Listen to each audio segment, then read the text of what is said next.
Shauna here from Whiskey Tango Foxtrot. You'll hear more from me in a later episode. I just wanted to stop by and say that we have a show at the Independent Media Center in Urbana at 7 p.m. on January 30th. All proceeds go to Strides Homeless Shelter. It is the only low-barrier homeless shelter in the area, and they could really use our support. So we really hope you come out and see us. Thank you.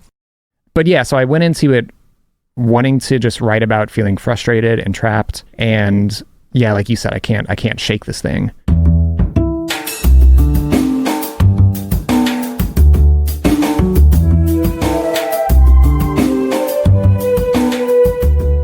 This is Champagne is Also a Band podcast.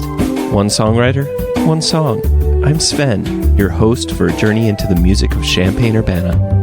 Recorded in the Blue Box studio with a songwriter from the Champaign-Urbana music scene, past or present. Champagne is Also a Band podcast is proud to be a part of the Champagne Showers Podcast Network.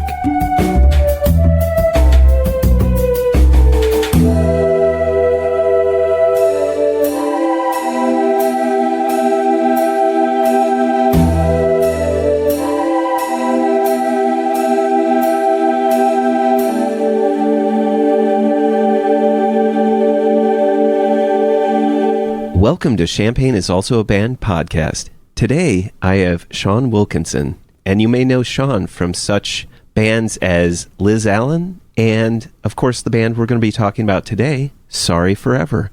So, Sean, welcome to the show. Thanks for having me. I'm excited to be here. Today, we're going to be listening to your song Sugar off of the EP Learning to Be, which was just released maybe a month ago? Less than December 7th, I think. Without further ado, let's listen to the song.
Wake up to the taste of every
Welcome back. So, of course, my first and favorite question to always ask is, what came first? Was it the music or was it the lyrics?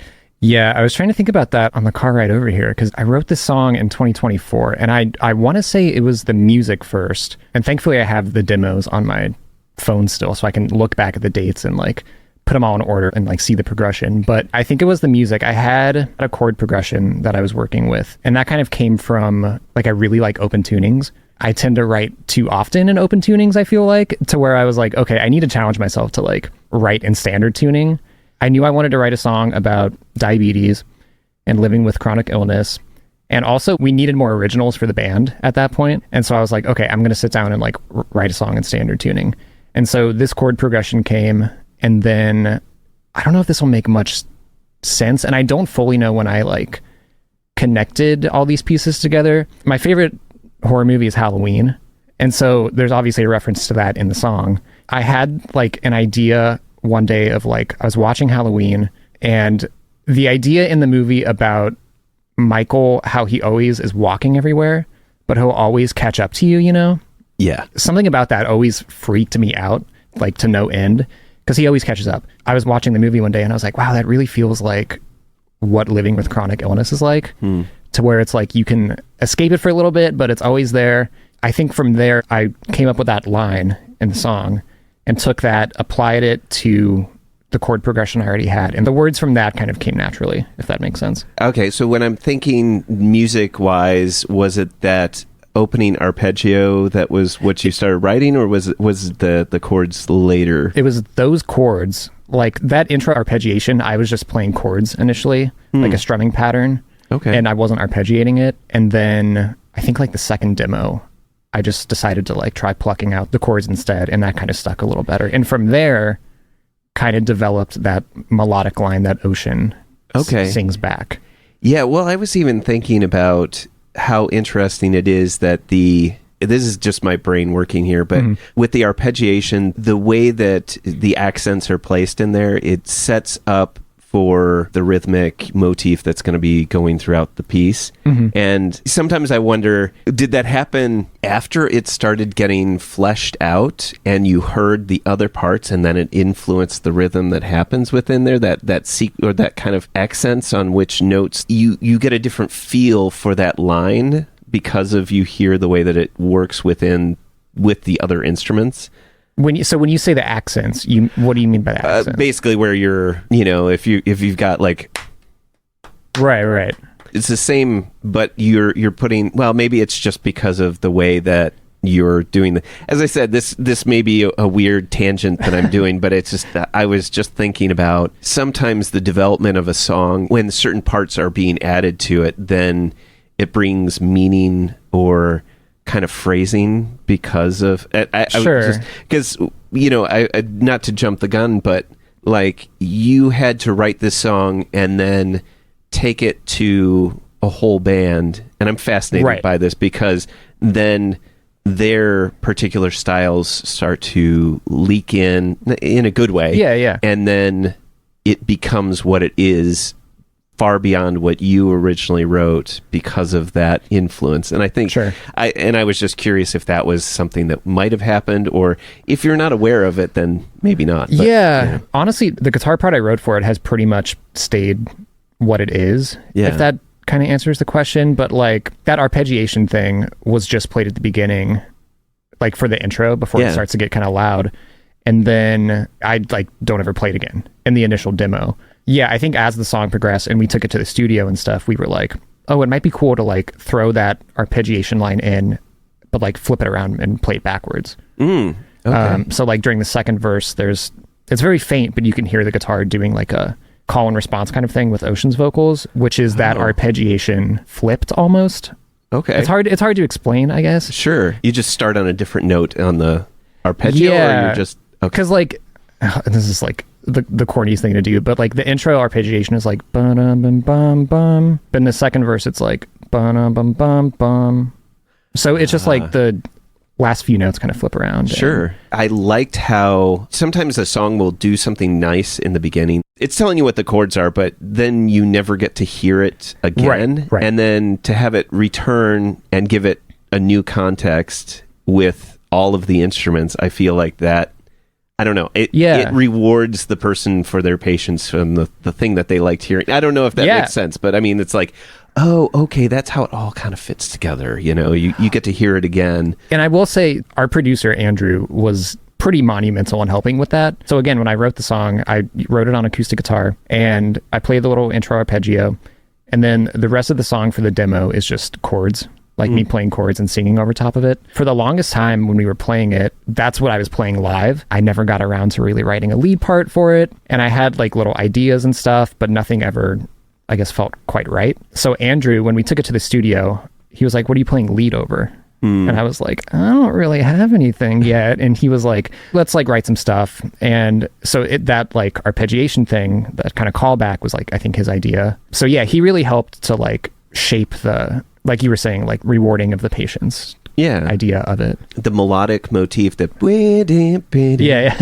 I'm sure I just butchered that, so sorry folks, but that was something that wasn't written before, but that was created in the recording process. Most of the lead guitars were written like in the studio. I don't know if this is actually like, because I'd like to talk about the lyrics too, but I was also thinking about what was it like? I can tell just from the lyrics that this is personal and it's very much you, but yet in the band, the vocals are sung by someone else. Right. How is that in terms of having someone who obviously has a different voice, has different articulations with the way that they sing? How is that process in terms of communicating the melody and then also some of the changes that might have come up with the way that they sing? Right.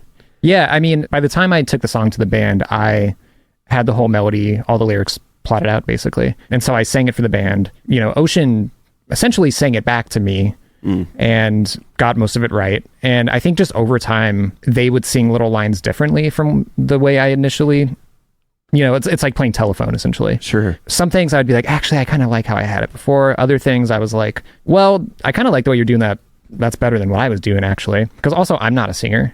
And so Ocean can like vocally reach heights that I can't, especially like at the end of the song. They do this thing. It's not quite like yelling, but they end the song on like a very strong, like emotional jump off point, I guess. I don't know. So having Ocean be able to take that and kind of articulate and do what I wanted, what I wish I could do, like is awesome. It kind of turns into that, like going into a practice, I would say, okay, yeah, I really want this ending to be really strong and emotional and powerful. And so then to have Ocean be like, well, let's try this thing and kind of emphasize the point I'm trying to get across more is awesome. Yeah. It will never be exactly what you had. And that's kind of the beautiful thing about it, right? Is that it gets embodied with other people that make up the band. So let's just jump into the lyrics a little bit. You mentioned before that this is specifically about having a chronic illness, diabetes. It also seemed like you used it as an allegory for a metaphor. Yes, metaphor. A Don't metaphor. ask me. Tweet at us now, let us know, as a metaphor for also a relationship, which is interesting because that's the interpretation that I had initially, is like it's about a relationship, but then in the context of it being like a chronic illness, it's like it is like that relationship that you can't shake. Yeah, I mean, I will say the relationship aspect of it is more minor, I guess. Like it is, like I went in writing the song about feeling trapped and frustrated with chronic illness. I guess you could technically say it's about a relationship with chronic illness. I mean, the beauty with art in general is someone could read these lyrics and be like, oh, this is how I feel about my relationship or something like that, you know? But yeah, so I went into it wanting to just write about feeling frustrated and trapped. And yeah, like you said, I can't shake this thing. But I tend to, and I've done this with other songs too, where I'll tend to write about something kind of sad and then feel kind of bad about it and be like, I don't really want people to just be bummed after hearing this. And so I'll throw in like an ending line or an ending like chorus or something that kind of changes the perspective of the song, I guess. Sure. And so, yes, the song is about feeling trapped and with chronic illness, but I also, in the last chorus, I bring up like my husband and how he is essentially helping me through everything. And so that's kind of, that's the, I guess, the relationship part of it. Okay. Well, sorry. No, but it's interesting that for some reason changed the way I thought about it when you mentioned that the ending is a he that wasn't the you from before. Right. Which, yeah. Okay. No, I love that because it's like sorry. Well, it's that idea of like the shadows of like, is it the same thing, or is it the shadow of the thing, or is it, sure. that's, oh, wow. Okay. Yeah, forgive me. I'm getting excited because I'm just like, this changes, because one of the questions I had I'm going to call this verse 2. Mm-hmm. This is how I'm organizing, is verse 1 and then verse 2 are right next to each other, and then you go into the pre-chorus, chorus. But it's taking its toll on me, and then the feeling, this body is a mystery. And I was thinking about when you're in a relationship with someone, and the thing is, when you mention this body, was it your body or the other person's body that was a mystery? And now I'm like, oh, but I still think that it could work both ways. Right. But I was curious. So you were thinking the mystery of your own body. Correct. Going through and dealing with a chronic illness. Like, it tickles my brain, and maybe I'll leave that part in, but the tickles my brain part. But it's fun when I get something that not 100% wrong, but pretty much wrong. And I love that I get that from your original intention. I'm sorry, please. No. And I don't like, I'm never going to say like, oh, an interpretation is wrong, right? Again, we take from art what we need to, I guess. But yeah, so like that line specifically, there's, I think, a general feeling of disconnection. Or I guess I should say, when I wrote the song, I was having a very like disconnected feeling from my body of like, I really don't want to be in my body. And so there's a really great song by Perfume Genius called Wreath, where he's talking about, like, he lives with Crohn's disease, I believe. And so he talks about in that song, like, how he wants to hover with no shape. That image always kind of stuck with me. And so I think in that line, I'm kind of writing from this like third person perspective of like wanting to be outside of my body and like looking at myself being like, I kind of wish I could just hover with no shape, like he says.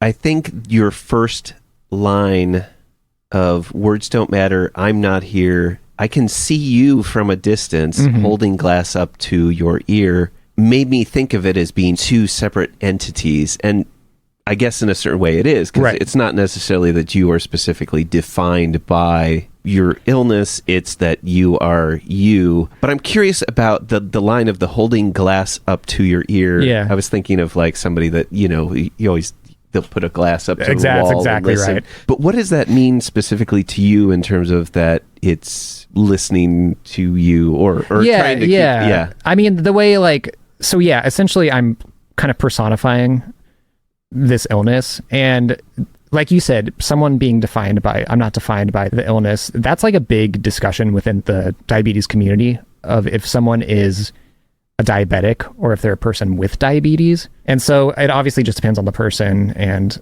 how they want to define themselves. But yeah, I mean, I would call myself a diabetic, but at times I'm like, no, I am a person with diabetes. Like it alternates. Yeah, I think with the song, I'm kind of personifying this illness. Like I mentioned Michael Myers from Halloween, feeling like it's like him, where he's like always watching, gonna get me at any time, holding a glass up to his ear outside of the door, like listening into me, waiting to strike. And so I guess that's kind of where I was coming from with that. And I just another light bulb, sorry, but and I want to be someone who can stay out all night. And then I was like, oh, that's not like emotionally, like being able to be emotionally available or having the desire to be able to go out all night. Right. That's like maybe being limited. Like you have to pay more attention to your body than maybe an average person. If I say anything that, like, please feel free to correct me, but I'm trying to fit it within that context, because you literally can't just be that far away. You have to be close to home base, it feels like, maybe. Yeah, I mean, that is what it feels like, yeah. And there's never a time when I'm not really thinking about diabetes, because I'm constantly aware of my blood sugar. Like right now, like I know my blood sugar's high, and it's like I can't, I just have to wait for it to come back down. And so it's always in the back of my mind, like, again, like it's always listening. But yeah, that line specifically is truly just like, oh, I worry about going out and having like a low blood sugar episode and being like like in the club or something, and having a low blood sugar. And well, and I can also like picture that, let's just say with like a club context, is like there's the high risk in a club of someone misinterpreting what may be going on with you as like, oh, he's doing drugs, or like right like this just it can feel dangerous about how people may interpret or see you during that. Well, and it's also just like, this is like turning into a diabetes podcast, but the other thing with it too is just like, and again, like I say it in the song, but it's like the toll it takes on your body in general of just like, it's more than just sugar that affects your blood sugar, essentially. Like stress can do it, lack of sleep, there's so many things that can affect it. And so like, I can't really remember the last time I had a good night's sleep. And so I don't really feel like I can go out and be out with my friends like super late at night anymore. Because of that, because I get so tired and worn out easily now. I mean, I guess that's where I was coming from with that line specifically. So. Yeah. Am I really doing fine? Oh my God.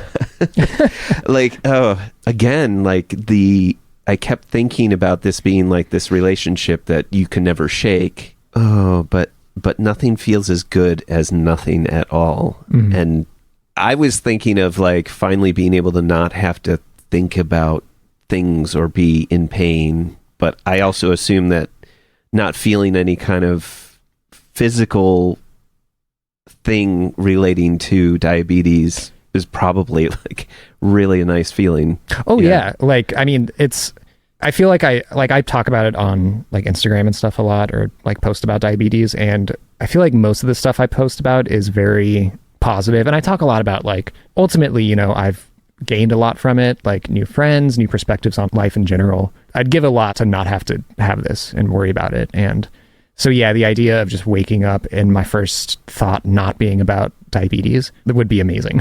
Right. So. Let's jump back a little bit in terms of bringing this to the band. Besides the vocals and the guitar parts, did you give any kind of cues in terms of what you wanted the bass or the drums to do? Not really. I guess the dynamics of the song, I knew what I was kind of going for. And this is kind of reflecting diabetes in general, but you always hear diabetes, blood sugars are like a roller coaster, lots of highs, lows. Right. And so I kind of wanted the song to reflect that a bit. It starts very quiet.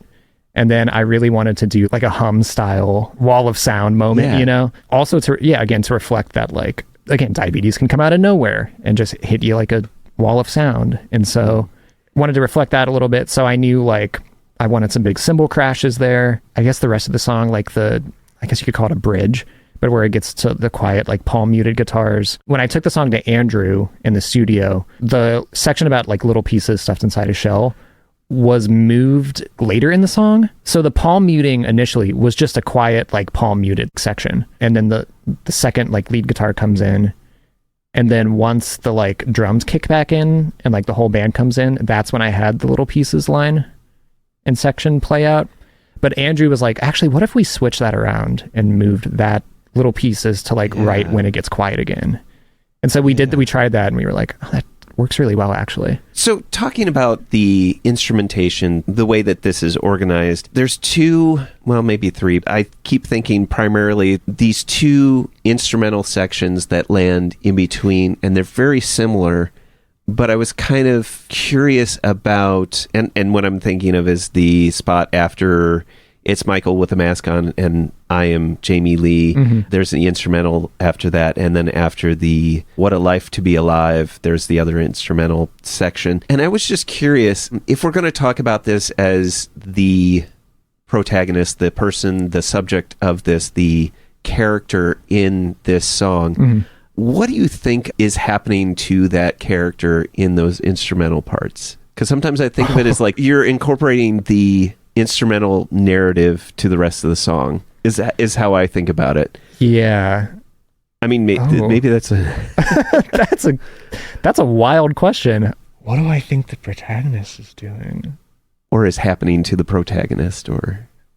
I mean, I guess if I had to if I had to come up with something right now, I guess I would say like we're duking it out almost. Like I'm fighting the protagonist. Like when we play the song live, that's the most like energetic part of the song. I feel like are those lead lines that I'm playing where the whole band is playing. It's loud, a little distorted. And so I feel like that's when I'm kind of letting loose and forgetting about like everything happening. And so it's almost like I'm like fighting off this protagonist, if that makes sense. Oh, okay. Well, and it's interesting you say as protagonist, like as if diabetes is the protagonist. Oh, I thought that's what you were. But I meant like the character that this is.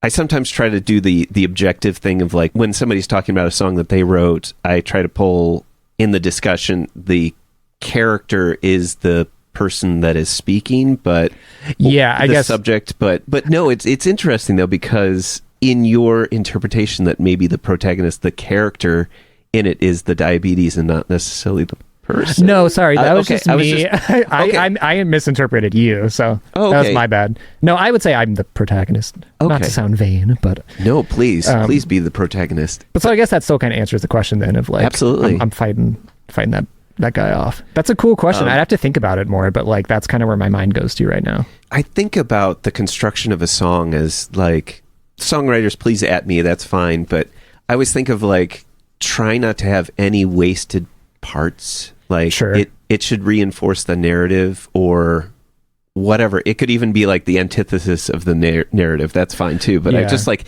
it just fascinates me how, you know, if we're talking about a lyric based song, that there's an instrumental part, but what is continuing in the narrative without the vocals defining everything. So I was curious. Yeah, I mean, I will say I guess thought about it too much. I kind of mentioned it off air, but like I'm such a perfectionist when it comes to like, this is the second song I've ever written. And so it was like, I still hear parts of, especially lyrically, I hear parts of the song that I'm like, I kind of wish I could go back and change that.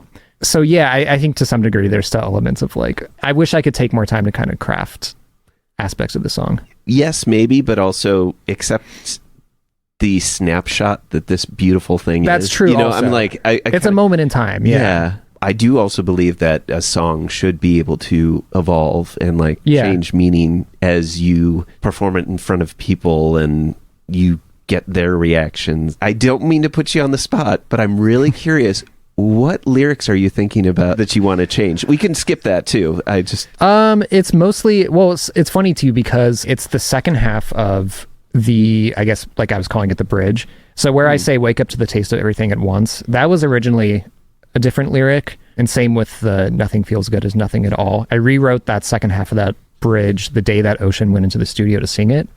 Oh, because I was like, it's so corny. I don't even remember what I had written at that point. But the first piece, like the little pieces stuffed inside a shell, now I'm living my own personal hell. I hear that and I'm just like, it sounds corny to me. And I can't really pinpoint why, but like if I had probably a little more time with it, I probably would have rewritten that. Huh. Yeah. Okay. I'm wondering what the reaction is. Is it that it's corny or that it feels like I think it's exposing? No, I wouldn't even say that. Okay. I think maybe it's almost that, like you were saying, like there could just be something that better fits the narrative of the song there. I don't know. It's not fully fleshed. Like I haven't written lyrics to replace it yet, and I probably won't because I mean, it's already released, but like, I don't know. I just hear it and I don't know. It's not my favorite, but again, it's an exercise in letting go to some degree. And like you said, it's a moment in time. So like, and on to the next song, right? Yeah, exactly. Yeah. So I was just going to tell you what my favorite part of the song is, and I'd love to find out what your favorite part is. Honestly, I think I do like that outro. It has a really nice energy to it. And it's interesting that you mentioned that this is talking about your husband in a very, like, in this very loving way, because when I interpreted it, I was thinking about that as it's that returning back to how it just keeps drawing you back in and I'm coming back. I choose this now because of within that new context of and I'm coming back, in terms of not in a defeatist sort of way, but that you're going back to a loving and supportive, I was going to say loving and supportive support, but you know, it has a really nice upturn now hearing that. And so I like that. Plus it's also instrumentally and just dynamically, there's even times for the drums to have their glow. The bass is also playing some like nice little licks in there, and like it just has a chance to have everybody have their moment and it's just like this nice ending. Yeah, well, that's cool to hear you say that, because, well, that is, I would say that's also my favorite part of the song. Because again, I do like ending songs on kind of a happier note. Yes, it's like about my husband and how he has been like my rock through everything. And he's the one that always hears like when I am like venting to him about a bad day or something like that. And so, but it's also, yeah, it's just to a bigger degree, it's about just general community of people who are like always there for you to support you, like no matter what.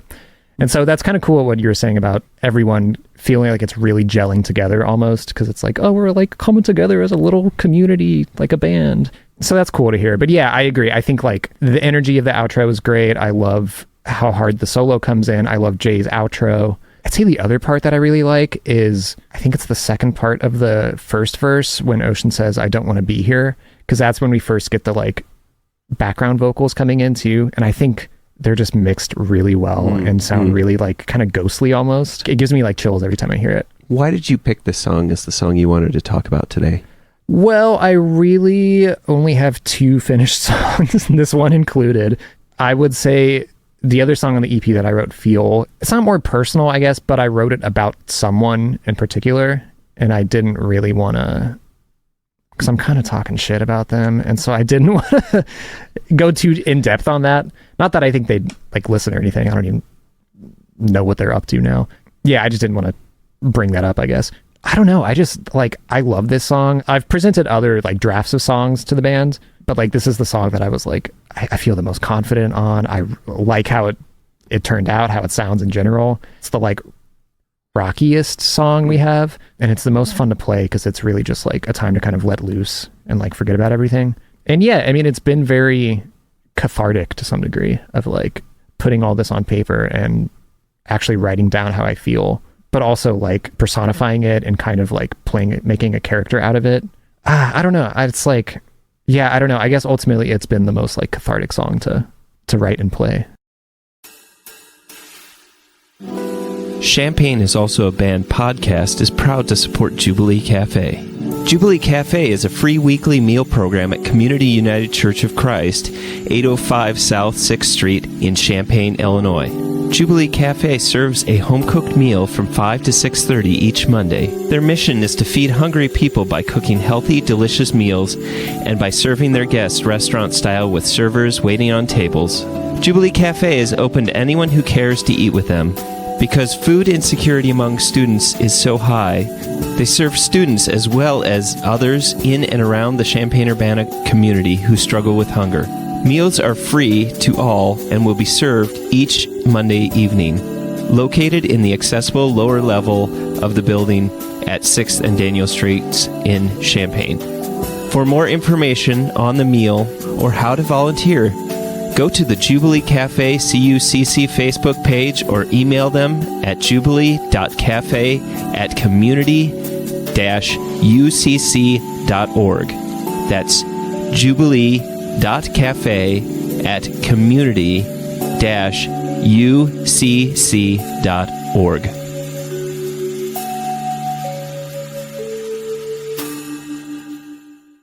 Welcome back. So, Sean, what is your favorite Champaign-Urbana venue? Business, DIY, or otherwise? I would say, I mean, there's definitely a few. Gallery Art Bar comes to mind. The visual aspect of it is awesome. Matt Harsh, and I think Jake sometimes does visuals too. Matt is like awesome at what he does. There's a period where I was also, I think it was mostly during COVID, I kind of got into the visual projection stuff that they're doing. Yeah. And so I kind of was trying my hand at that a little bit and was working with Matt, and we did like an installation over at the old Distill downtown. And so I started to get into that. The visual aspect of the projections and stuff has always blows my mind. And so it's always cool to be up there and have the insane visuals while we play. And it's also just always sounded really good, at least while we're up there. I mean, the shows I've seen sounded great as well. I would say, Rose Bowl is great. Everyone at Rose Bowl is so nice, which I used to think was a biker bar, basically. Yeah, it was definitely a bar for locals, and it was very much with the country and western kind of feel to it.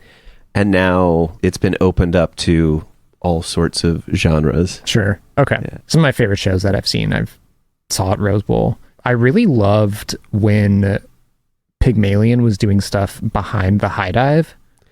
Yeah. If you remember, like high dive, yeah. Sorry. I was saw Mother Nature open for Run the Jewels. Oh yeah, I was there and for that. That also holds a special place in my heart because that was where I first started going to shows. Was like Pygmalion Fest, and specifically when they were like the 2014, 2015 era of stuff. So like high dive was cool, although I couldn't get into high dive at the time, just the outdoor stuff. I saw so many of my favorite shows behind high dive. Again, Gallery comes to mind as like my spot. They do a good job of keeping things going. I don't know if that's just, sometimes there's really good venues that aren't consistent with how they handle shows, or they don't have like a repeating event maybe, and I feel that Gallery Art Bar keeps up with that very well. Yeah, you know, like it's always something new, you mean? Or like... Well, you know, they have consistent, you know, sometimes they'll have an open mic that's on a particular day, or, you know, they have something that's a monthly thing, or... And I hate that I'm not getting really specific because my brain is not locking into it, but they'll have a calendar, so to speak. You know, you get a sense that it's not just going to be a few shows and then they're like, oh, no, I guess we'll just be a bar now. And, you know, I just that they're holding on and following through. Yeah. I mean, them and Rose Bowl for that matter. Yeah, like Rose Bowl, I was like, I'm always blown away by the fact that they have music every single night, even if it's just an open mic or like the Hootenanny or something like that. Gallery's cool because they do so many different events happening there. Yeah. Like not even just music, but like my husband goes to the like collage night that they do every now and then. And I saw that somehow. I don't know if I was just looking at their Facebook page and came across, and I'm like, oh, okay. Well, that just sounds fun. Like they're like, materials will be provided. Right. Honestly, I'd be like, I don't know what I would bring. You know? Yeah. But that's... I mean, there's so much variety. I like the thought of that too, where it's just like, let's make artistic expression accessible, right? Yeah, because I mean, at least in terms of construction, collage kind of has a low barrier in a way. Right. You know, you don't need to learn how to draw. You just... Yeah, you just cut and glue, basically. Yeah. And you know, they're not to say that it doesn't have, like, collages don't have their own... I've seen some amazing collages that blow my mind, but also, just that low threshold. And I like when it's made apparent that people can access things and not feel like I don't belong here. Everybody, to a certain extent, should find something that they can express themselves with. Yeah. I don't know. Maybe that's... I agree with you. But so I like when places make opportunities like that for people. For everyone, Yeah, I agree. What do you think makes a good music scene? I'd say two things come to mind. One, I guess, would be like transparency within venues, I guess. I'm not in the like house show scene really, because I'm not in college anymore, but I've heard of house shows where they will do like a fundraiser or something and say like, okay, like 90 or like 80% of proceeds are going towards this charity or something like that. And then come to find out they didn't donate any of it. And so I'm like, well, A, that makes you a crappy person or a crappy venue. And then, I don't ever want to play here again or like work with you again.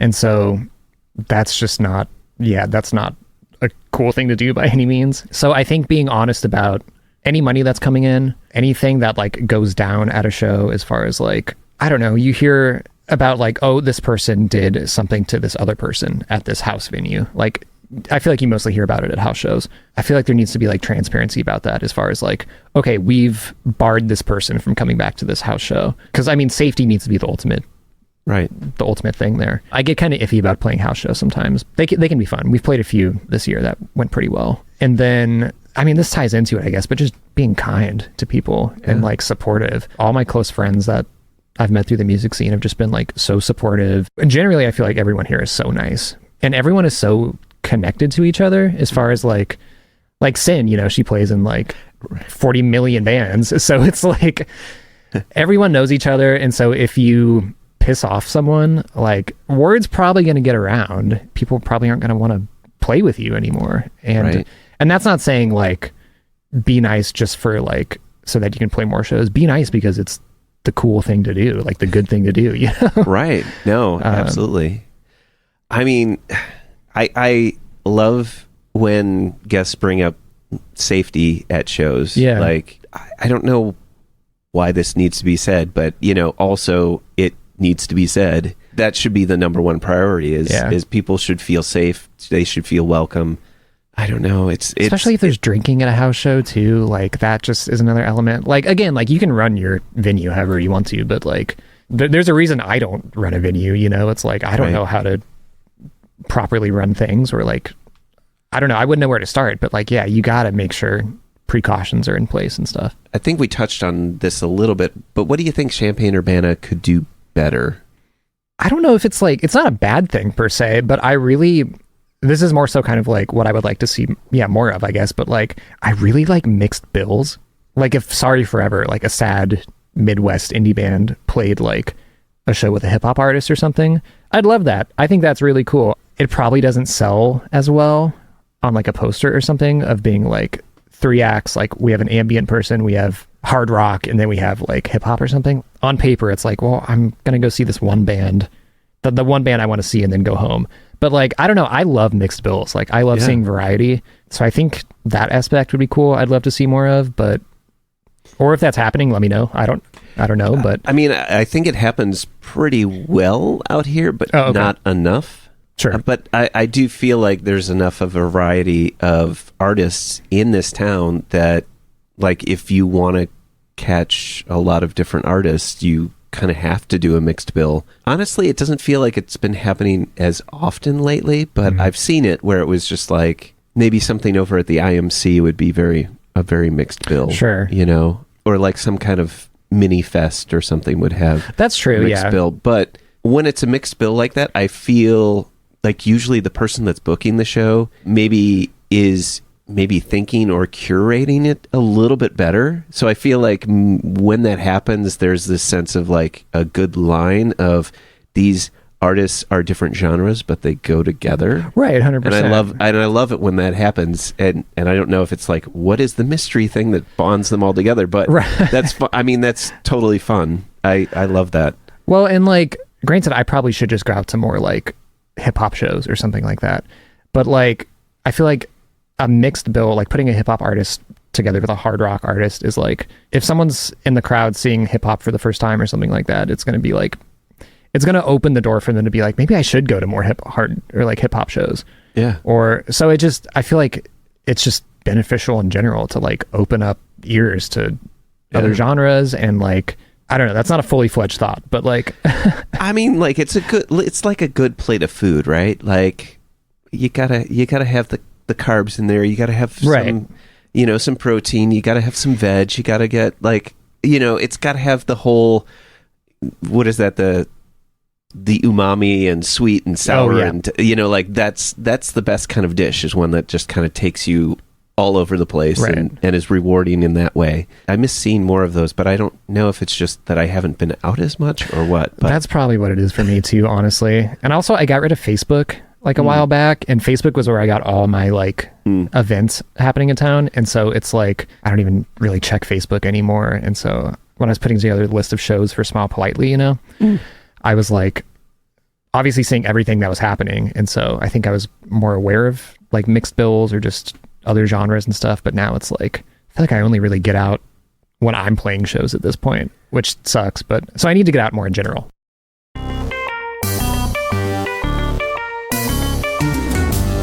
Champaign is Also a Band podcast is proud to support Exile on Main Street.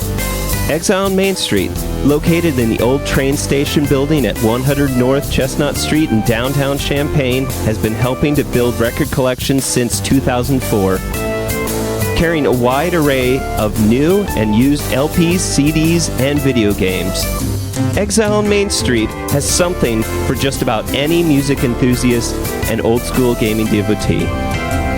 Exile also hosts regular free live music shows on its stage, so be sure to check out their Facebook, Instagram, and Twitter pages for the up-to-date details on the next upcoming event. Open 7 days a week.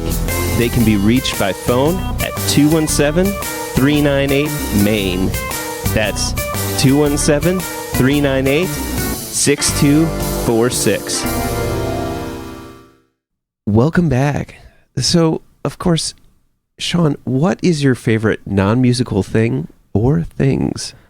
Yeah, I was thinking about that on the way over as well. I need to like hone in on one thing, like hobby, because I feel like I have so many different interests and hobbies that I am constantly pursuing and I can never finish a certain thing. You know what I mean? I guess ultimately this is like a broader thing, but just I've been trying to get off my phone. Last year I got really into reading again. And so I've been reading just like nonstop, basically, especially over the summer. Yeah, so I mean, I've been reading mostly like fiction, fantasy stuff, like classic literature. I'm trying to hit a bunch of books that I missed in high school. Mostly reading. I do listen to a lot of podcasts, which I listen to. I feel like I'm going to get like crucified for saying this, but like I listen to a lot of improv podcasts. Really? Yeah. Like improv comedy. I guess I never thought that was like specifically a genre. How is that set up? It like blew my mind the first time I heard it. Are you familiar with Comedy Bang Bang? Yeah. Yeah, okay. Yeah. So, okay. Yeah, so that's a show though, right? Or is that actually... It was a podcast first. Oh. Yeah, okay. yeah. So it's a host and he plays like a heightened like version of himself essentially. But he brings on comedians who are just like playing, quote, like interesting people. Okay. And so because it's an audio medium, they can come in and do like crazy voices or accents and stuff and just improvise like a character basically. Sure. That's being interviewed by Scott, the host. And so I've been listening to it for years. And like the first ever episode, I found out about it because American Football actually guested on the podcast. You're kidding. Yeah. Okay. So they're being interviewed. And then after their segment, they bring on like a comedian. And like this comedian, Mike Hanford, came on playing John Lennon back from the dead. Okay. And so like hearing that just like blew my mind as far as like, oh, what podcasts can be. Because I was thinking like NPR, like... Sure. You know, very, very dry, very like... So hearing comedy in that way, I was like, this is crazy. This is like... It's so fun. Yeah. I don't know.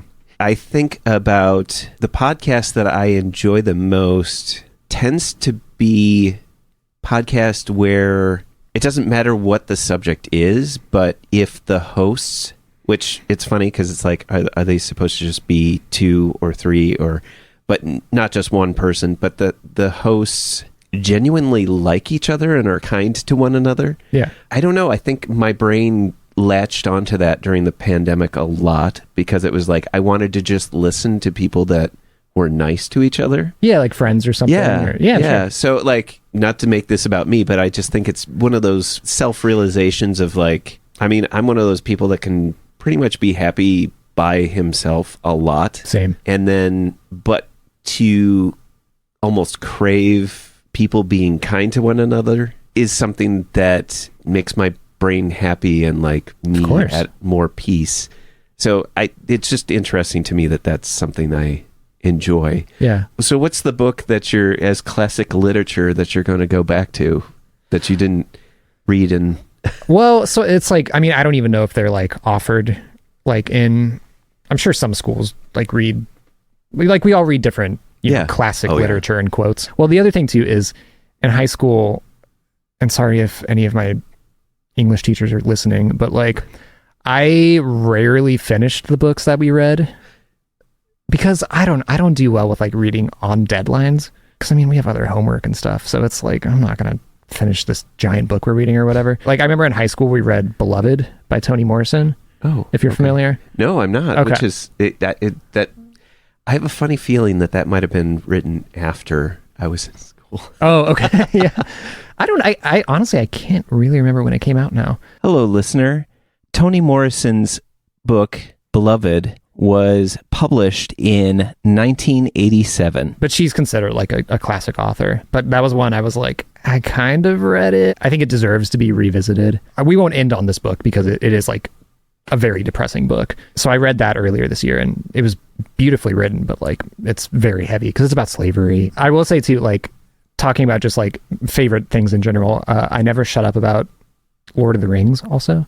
Oh. Huge Lord of the Rings fan. And so I read those books for the first time last year and I like that's constantly like, maybe I should just like reread those. Constantly all the time. I'm like, I need to reread them. I need to watch the movies all the time. Love anything like Tolkien. For me, it's a good memory. Like my dad read those to me when I was a kid. They are definitely books of depth. And yeah.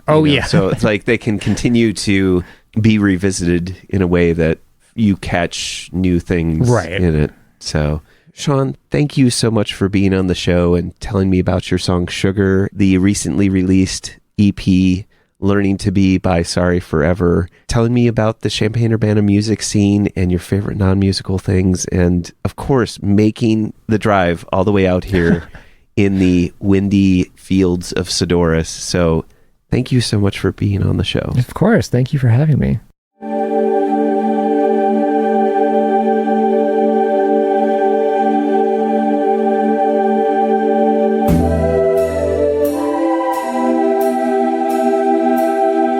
Thank you for listening to Champaign is Also a Band podcast.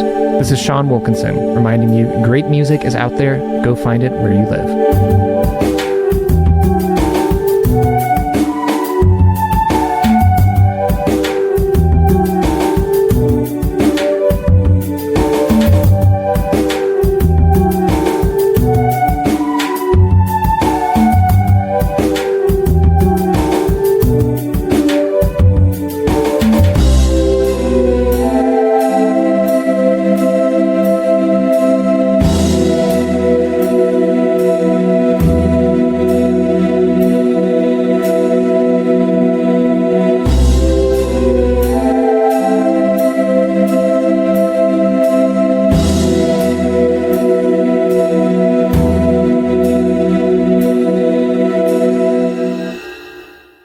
That's a wrap.